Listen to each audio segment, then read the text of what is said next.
Biroq tarixchilarning fikricha, keskin geosiyosiy vaziyatlardan biri bo'lgan Karib inqirozi bilan bog'liq jarayonda uning roli beqiyos. Sharof Rashidov Fidel Castroning mehri va ishonchini qozona oldi. U turli davlatlarning ko'plab rahbarlariga yoqardi. Chunki u nostandart va partiyasiz yetakchi edi. Partiya apparatiga kirdi ham, lekin baribir u yerda begona edi. Uni oxirigacha qabul qilishmadi, o'zlaridan deb hisoblashmadi. O'qimishli odam amaldor emas. Aynan shu jihati Fidel Castroga ma'qul keldi. Chunki uning partiya nomenklaturachalarini ko'rarga ko'zi yo'q edi.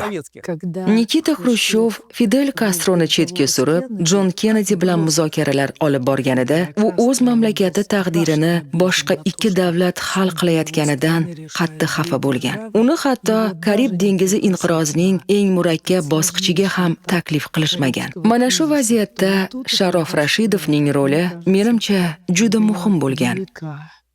1962-yilda Nikita Xrushchev Sharof Rashidovni Moskvaga chaqirtirdi. Yopiq majlis o'tkazildi. Sharof Rashidov Sovet hukumatining Orol hududiga raketalar joylashtirish haqidagi taklifini Fidel Castroga diplomatik yo'l bilan yetkazishi kerak edi. Ular aynan Sharof Rashidov nomzodiga to'xtalishgan, chunki uning Fidel Castro bilan munosabatlari yaxshi edi. Fidel Castro Sovet ittifoqiga taklif etilganida O'zbekistonga tashrifi 6 kunga mo'ljallangan bo'lsa-da, u 1 oy shu yerda qoladi. Ular qishloqma-qishloq, xo'jalik-xo'jalik kezdi. Oddiy odamlar bilan muloqot qildi. Ularning qanday yashayotganiga quloq tutdi.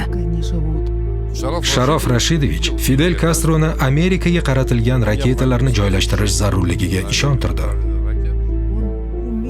U murakkab xalqaro kelishmovchiliklarda yechim topa olardi. Bu yechimi yo'qdek tuyulgan muammolarda diplomatik hal qilish yo'llarini izlashning bir usuli edi. Sharof Rashidovning Fidel Castro bilan uchrashuvi muvaffaqiyatli kechdi va Karib inqirozining taqdirini ko'p jihatdan belgilab berdi deyish mumkin. Bu Sharof Rashidovning xalqaro miqyosdagi muammolarni hal etishda muhim rol o'ynagan. Biroq e'tibordan chetda qolib ketgan yagona holat emasdi.